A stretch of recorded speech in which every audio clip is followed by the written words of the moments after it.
Hey everybody, it's Jake, and today we're going to talk about the top 5 tips for starting your seeds indoors. So this is about my 7th season starting a garden, and this year is going to be even better than last year, and that's the joy of gardening. You always want to make it a little bit better than you did last year. So I'm starting a ton of seeds this season. I'm going to put in a lot of seed starts because I actually want to sell some at the beginning of the season to people or give some away. And so I'm going to show you kind of my process and the top 5 things I do to have a really successful seed start for the season, to really give these things a jump start and get them going and ready to go in the ground come May. Now the first tip is the soil you use, and what I use is this. I use good old potting mix. Now this is made by Miracle Grow. You can use any other potting mix you choose. As long as it's organic, usually that's fine. And I've used this one for the past 3 years. I've never had a problem starting my seeds in this. Now this has coir in it and it has yucca in it. It is organic, which is super important for me, that I'm putting my seeds and starting them in organic material, and that I'm not using inorganic material or things with chemicals in it. But this has worked great. It drains really nice. It stays really light. The seeds seem to like it a lot, and I've never had an issue with this. The price is great. I get this at Costco for about $9 for a 50 quart bag. And that's really big compared to most other places at big box stores. This has been a great price. But I would say any potting mix that is organic, you really shouldn't have a problem with it. As long as it doesn't have like big chunks of stuff in it, the main ingredient should be that coir or yucca or something like that, or peat moss works really great. If that's in it, that's fine. But I really wouldn't spend extra money on seed start material. Potting mix works great. Now, I would not get just garden soil or dirt or something like that. You definitely want to look for something that says potting mix, because that should be nice and light and should give the seed the kind of room to grow and to propagate. But we're just going to go ahead and fill these up in our containers. So let's talk about the containers next. That's number 2. What kind of containers should we use? I like starting with these. Now, I can get these on Amazon for, oh goodness, I got 150 for like $25. And these are each 6 cell. These come apart like this. They are about 1.25 by 1.25 per cell. And I can get 12 of these in a 10 by 20 tray. We'll talk about the trays in a second. These work really nice, and I go with the small ones because I'm going to be growing a lot of seeds this season. And so if I'm going to be doing a lot, I like to start them off with something small because I don't have the real estate to have just rows and rows and rows. I'm not a nursery. I'm just starting these for myself. But with these are super compact, and I can kind of have these on a tray and then put usually 4 trays on a rack, and I have the room to start a lot of seeds in these small containers. Now I will transplant these again into another container before putting them in the ground, but I'm okay with that. If you aren't going to start a lot of seeds, I would recommend these a little bit larger trays. These are about 2 by 2 by 3. Now you can only get 6 of these in a 10 by 20 tray, where I can actually get 12 of these on a 10 by 20 tray. So it just depends on how many seeds you're growing and what you want to do. If you're just growing a few seeds, I recommend the bigger size. If you're going to grow a lot of seeds, I recommend the smaller size, and then transplant into larger pots as you need them if you can't get them in before before the first thaw. So it just kind of depends on your situation and what you want to do. But these work great, and I'll show you how we're going to fill these up. We're going to go ahead and fill these up right now in this tray. So to start, what I like to do is just get my trays set out here. I'm going to put them where I need them. And then I'm just going to fill all of these up at one time. Make my life easier. So I'm going to do probably about that many.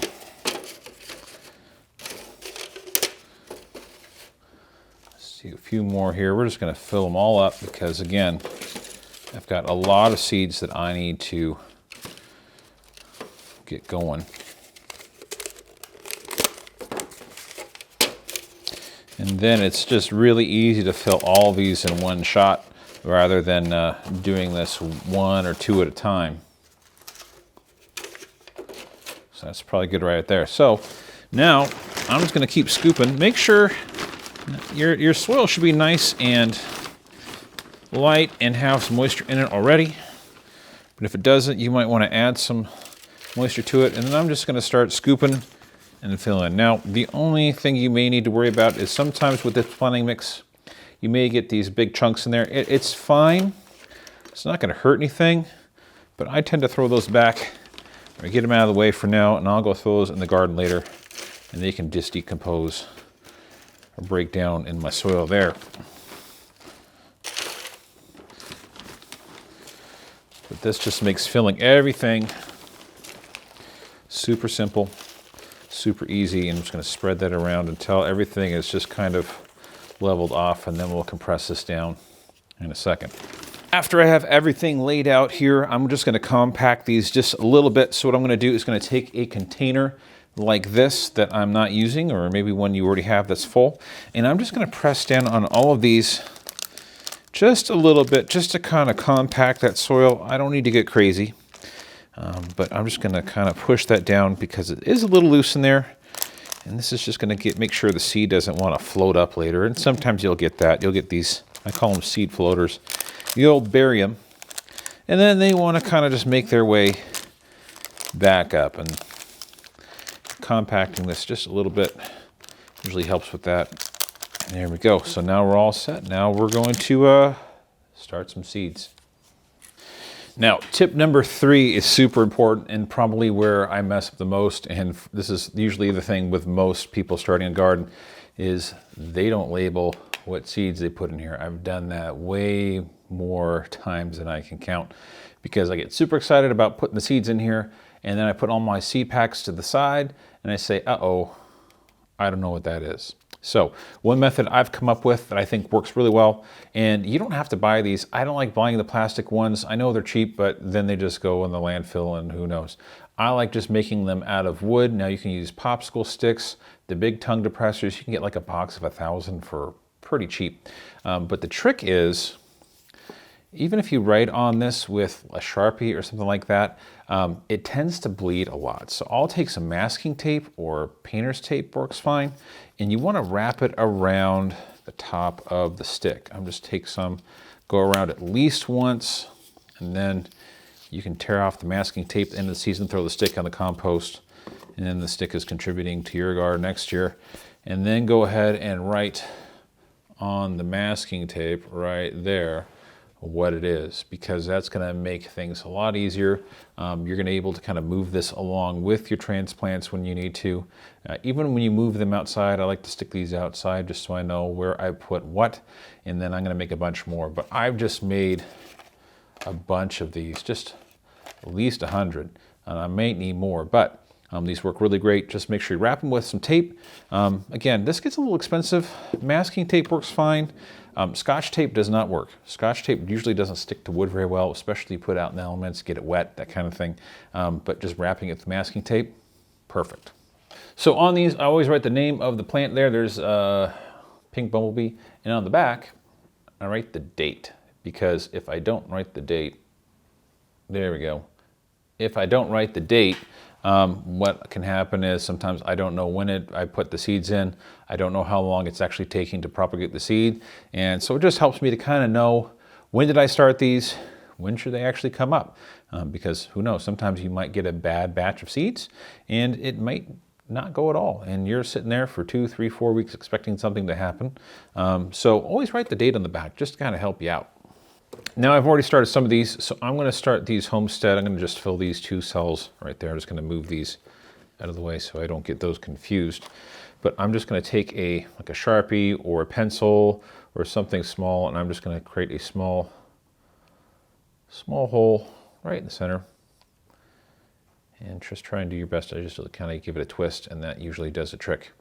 And I'm going to just put 1 seed in, and sometimes I'll put 2 seeds in if I've not used that type of seed before, or I'm not super confident on its propagation and that's going to work.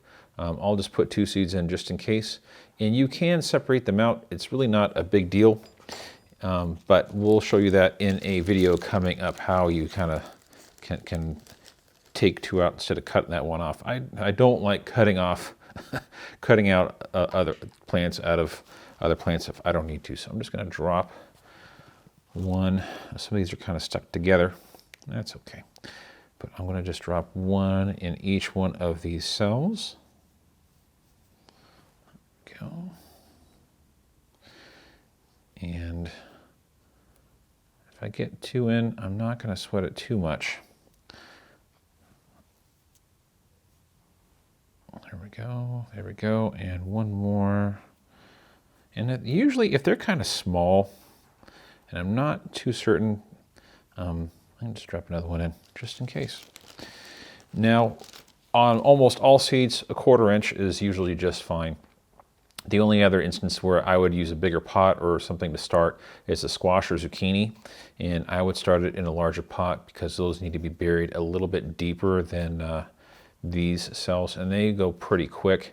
Everything else, to be honest, whether it's a green or a bean or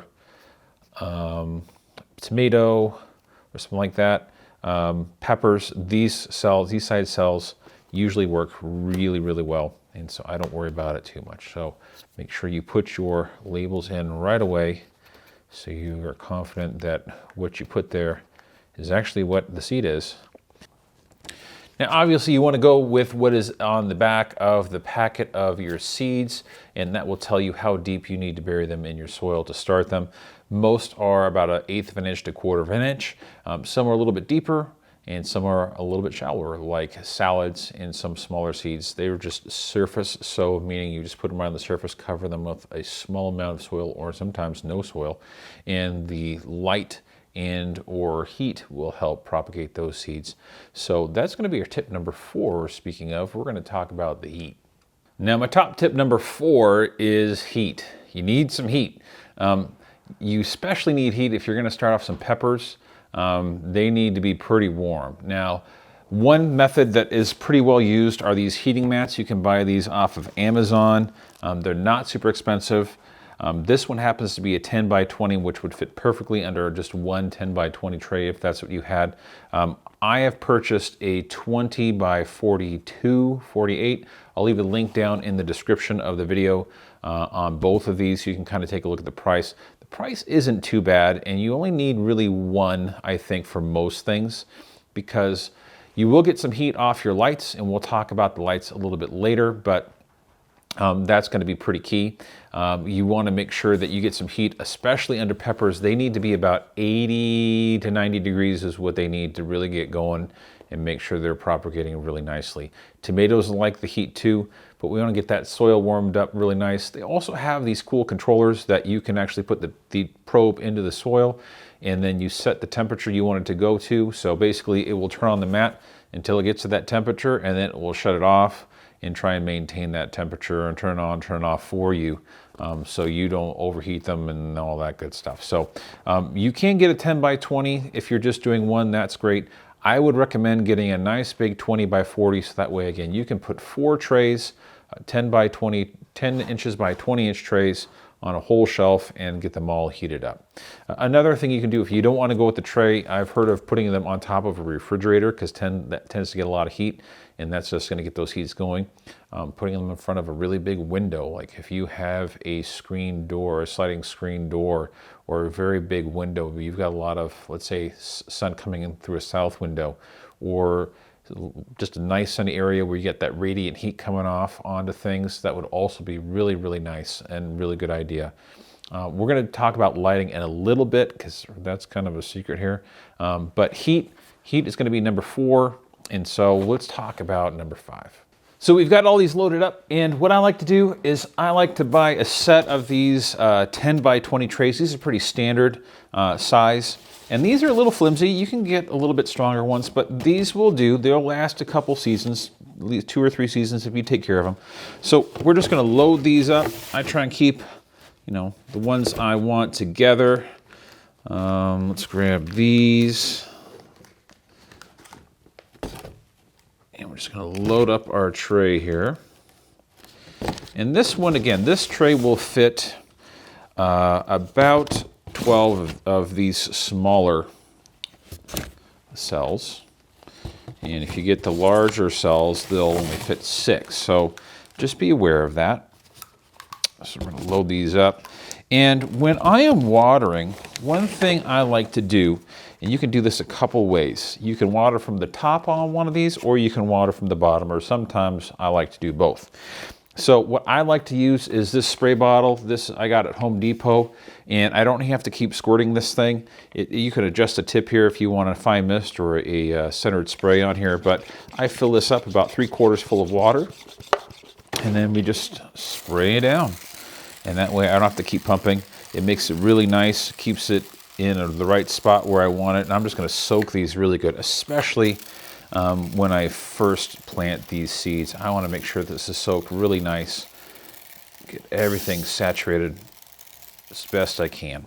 Another thing you can do if you want, might be a little bit easier for you, you can take out one of these trays, and then you can actually put water in the bottom of this. Let it fill up so it's just above kind of the ribs on the bottom, and that will actually cause the water to soak up through the bottom of the tray and up into the soil here. And that's a nice method to use where you can kind of hit everything at once. So this final tip that we haven't talked about are our lights. And you need lights if you're gonna start seeds inside. Now, I do have a window here and it does get some light during the day, but I will have these LED lights, and these are about $14 lights I got from our local Menards here, and you can buy them from Menards wherever you live. I can leave a link below for you.